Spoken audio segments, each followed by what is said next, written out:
जो हिटलर की चाल चलेगा वो हिटलर की मौत मरेगा। यह नारा हम लगाते रहे हैं, लगाते रहेंगे। हमें जो आपने निलंबित किया है, आपके निलंबन की कार्रवाई से हम डरने वाले नहीं हैं।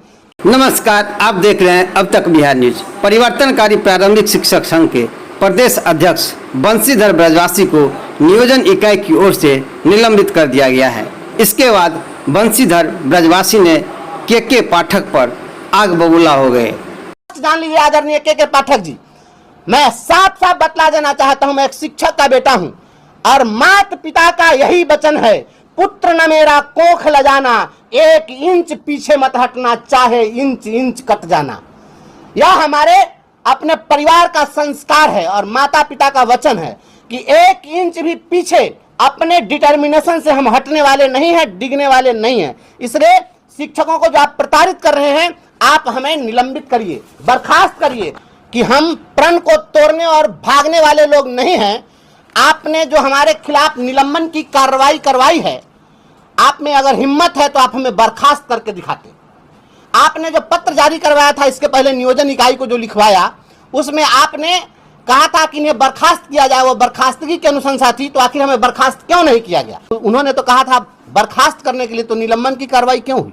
आदरणीय के पाठक जी को मैं कहना चाहता हूं प्रेस कॉन्फ्रेंस के माध्यम से कि आपने जो यह षड्यंत्र रचा है, मैं ये सारा साजिश जानता हूं, यह पूरी साजिश है हमारे निलंबन की। चूंकि बर्खास्त कर देते तो हम अपने घर में बैठते और हम न्यायालय में लड़ाई लड़ते, लेकिन निलंबित किया गया, उसमें यह साजिश है कि आप निलंबित करके हमको सकरा हमारा हेडक्वार्टर बनवा दिए।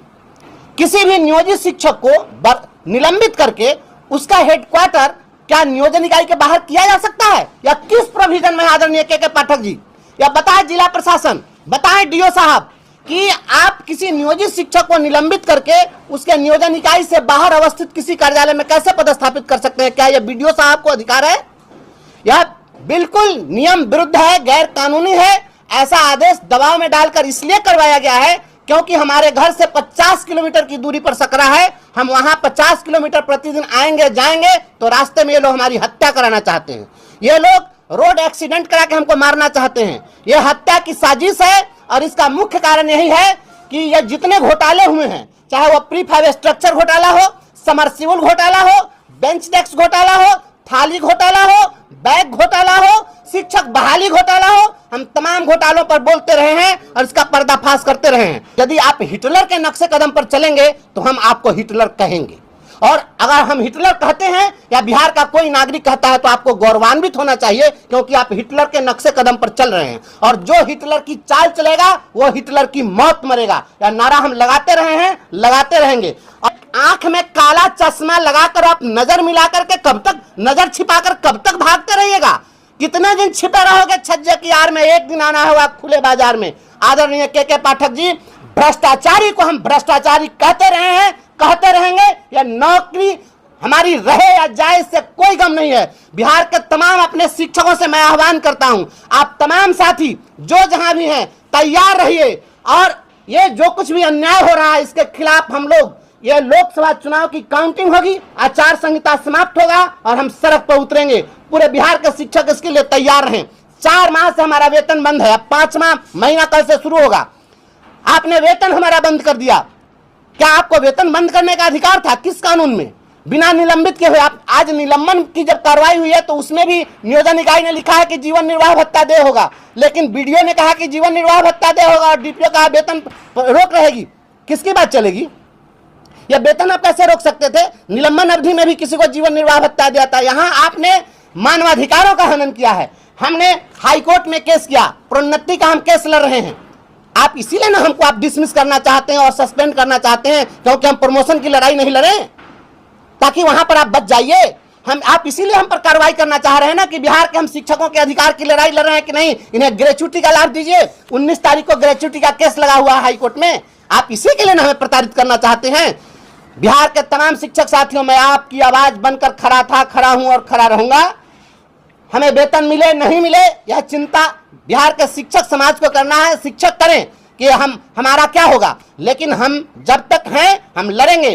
और जिला प्रशासन से मैं मांग करता हूं कि इसकी पूरी जांच हो कि किस प्रकार से नियम विरुद्ध इन्होंने हमारा मुख्यालय, निलंबन मुख्यालय सकरा में तय किया है। और हमें यहाँ के एसएसपी साहब यहाँ आईजी साहब शिवदीप लांडे साहब और यहाँ के डीजीपी महोदय, आप सभी लोग से मैं यह गुहार लगा रहा हूं कि मेरे जान माल पर खतरा है, क्योंकि यहाँ पर 2 दर्जन से ज्यादा यहाँ पर संवेदक हैं और उन्हीं संवेदकों के सहारे एक जाति विशेष के संवेदक है जिन्होंने बेंच डेस्क सप्लाई किया है और समरसेबल करवाया है। ये सारे लोग डीओ से मिले हुए हैं और इन संवेदकों के माध्यम से हमारी हत्या कराई जा सकती है, इसलिए हमारे जान माल की सुरक्षा की जाए।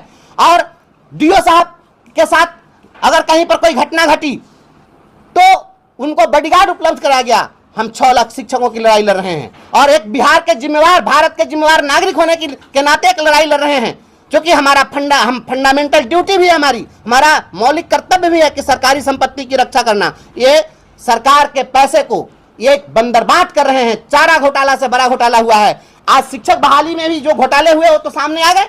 ये तमाम चीजें आपके सामने है, आप देखिए एक एक का भंडाफोड़ होगा। और आदरणीय सुशासन बाबू, जिस राज्य का एसीएस माननीय मुख्यमंत्री की बात नहीं मानता हो, जहां का एसीएस एक पदाधिकारी, एक नौकरशाह जहां के राज्यपाल को चुनौती देता हो, तो पूरे बिहार की जनता के लिए इससे बड़ा शर्मनाक कुछ हो नहीं सकता है। और एसीएस साहब, आपने जो कहा है कि असंसदीय भाषा का प्रयोग, तो आपसे बड़ा असंसदीय भाषा का प्रयोग करने वाला कौन है? यदि हिटलर कहना असंसदीय भाषा है, यदि आपको तानाशाह कहना अगर असंसदीय भाषा है, तो आप हमें फांसी टांग दीजिए। लेकिन बिहार के पूरे पब्लिक को आपने कैमरा के सामने अपनी पत्नी का भाई घोषित कर दिया। ये जो असंसदीय भाषा आपने जो बोला है, जिस तरह से आपने गालियां दी है कैमरा के सामने, उसके लिए आपको भी फांसी होनी चाहिए।